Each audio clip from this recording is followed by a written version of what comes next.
কারো শরীরে পা লাগলে হাত দিয়ে সালাম করা কিংবা চুমু খাওয়ার বিধান কি?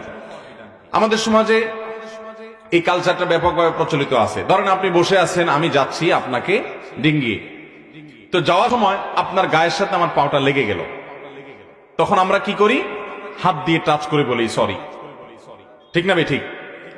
বা অনেক সময় হাত দিয়ে অনেকে মুখে চুমু খায়। এই কাজটা জায়েজ আছে কিনা? এটার উত্তর হলো, প্রথমত আমাদের সবাইকে জানতে হবে যে কোনো মানুষকে অপমান করা জায়েজ না না জায়েজ?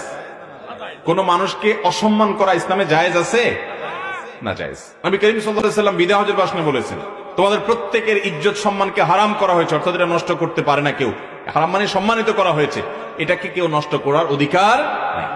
এখন পৃথিবীতে কারোর প্রতি সম্মান প্রদর্শন বা অসম্মান প্রদর্শনের জন্য যে আপনার মানুষের কালচার, মানুষের যে অভ্যাস, মানুষের যে আপনার কি বলে আদত এবং রীতিনীতি, এটা এক একটাতে এক এক রকম।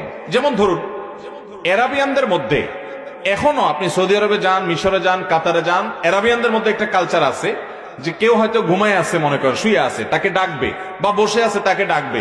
তো আমরা যেরকম হাত দিয়ে ডাকি ভাই, তারা কিন্তু অনেকে পাও দিয়ে ডাকে।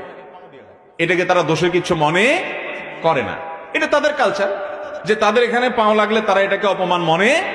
কিন্তু আমাদের সমাজ যদি আপনি কাউকে যদি আমার গায়ে যদি পাও দিয়ে একটা উষ্ঠা মেরে বলেন ভাই এদিক তাকান, মায়ের একটাও নিচে পড়বে যে বেটা বেয়াদব পাও দিয়ে মানুষকে ডাকে, এটাকে আমাদের সমাজে মানুষকে অসম্মান করা মনে করা হয়, ঠিক না ভাই ঠিক? এটা অনেকটা গালির মতো। গালি, কিছু গালি আছে, এই গালিগুলা কোন কোন এলাকার মানুষের কাছে গালি না, এটা বুলি। আবার ওই একই কথা কোন কোন এলাকায় কি গালি। যেমন ব্যাংককে এয়ারপোর্টে বারবার করে ঘোষণা দিচ্ছে ভদ্রমহিলা, তো ঘোষণার মধ্যে একটা কথা আসছে বারবার, আমি একা একা বসে মিটমিট করে হাসছিলাম, হাই রে, এটা আমার দেশে যদি বলে থাপ্পড় একটা নিচে পড়বে না। অথচ এটা নিশ্চয়ই ভালো অর্থে ভদ্রমহিলা বলতেছে, তাদের ভাষায় ওটা ভালো। তো কারোর গালি কারোর বুলি আছে না নাই? এখন যেখানে গালি হিসাবে যে অনেক এক্সাম্পল আছে, আমি উপমাগুলো দিব না, এই খারাপ শব্দগুলো আমি উচ্চারণ করতে চাই না। আপনারা জানেন আমাদের দেশে অনেক জায়গায় অনেক শব্দ আছে, এই শব্দটা সবাই খুব বলেন, অহরহ বলেন, মূল্যবান সম্পদ এটার নাম, কিন্তু একই শব্দ অন্য এলাকায় বললে মায়ের একটাও নিচে পড়বে না। আছে না নাই?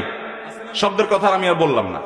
তো এখন যেখানে যেটা গালি, ওখানে যদি আপনি ওইটা উচ্চারণ করেন, তাহলে সেক্ষেত্রে আপনি যতই বলেন না আমার উদ্দেশ্যটা ছিল না, আপনার মায়ের একটাও নিচে পড়বে না, কারণ ওখানে ওইটা গালি হিসেবেই ব্যবহৃত হয়। ঠিক একই ভাবে আমাদের সমাজে পাও লাগলে এটাকে যদি মানুষ অপমান মনে করে, এজন্য কারোর গায়ে ইচ্ছাকৃত পাও দিয়া উষ্ঠা দেওয়া, লাথি দেওয়া বা আপনার পাও দিয়ে আঘাত করা এটা উচিত না।